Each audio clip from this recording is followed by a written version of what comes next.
আর কেনা পরোটা নয়, বাসায় কীভাবে পরোটা সহজ পদ্ধতি তৈরি করা যায় সেটাই আজকে আপনাদের সাথে শেয়ার করব। ভিডিওটি আমার সাথেই দেখতে থাকুন, স্কিপ করবেন না।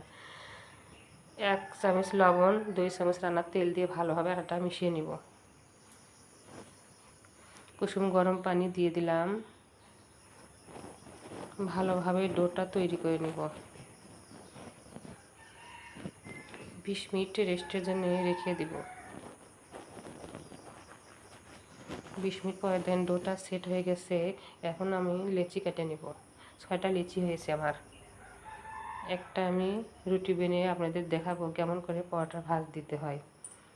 রুটিটা বেনে নিচ্ছি। এই দেখুন পরোটার শেপ দিয়ে নিচ্ছি, পরোটার ভাঁজ দিয়ে নিচ্ছি। এভাবে আমি সবগুলো পরোটা রুটিগুলো ভাজে নেব। আর একটা দেখাচ্ছি আপনাদের। এই দেখুন কত সুন্দর করে ভাজে নিচ্ছি।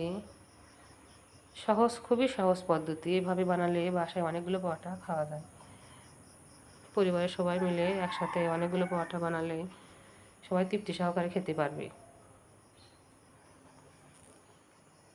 এই দেখুন, এই যে একটা পরোটা মেনে আমি দেখাবো প্যানে। এক পিঠে সামান্য পরিমাণ হলে উল্টে দিব, আর এক পিঠে উল্টে দিয়ে সামান্য রান্নার তেল দিব, দিয়ে একটু পরোটাটা ঘুরে নিব। ঘুরে নিয়ে এটা উল্টে দিব। এই দেখেন কেমন সুন্দর হয়েছে, ফুলে যেমন কত সুন্দর লাগছে। আবার উল্টে দিব, দিয়ে যে পরোটা হয়ে গেছে নামাই নেব। দেখেন সকাল সকালে যদি পরোটা হয়, সাথে বুটের ডাল সেমাই হয়, তাহলে আর কি লাগে।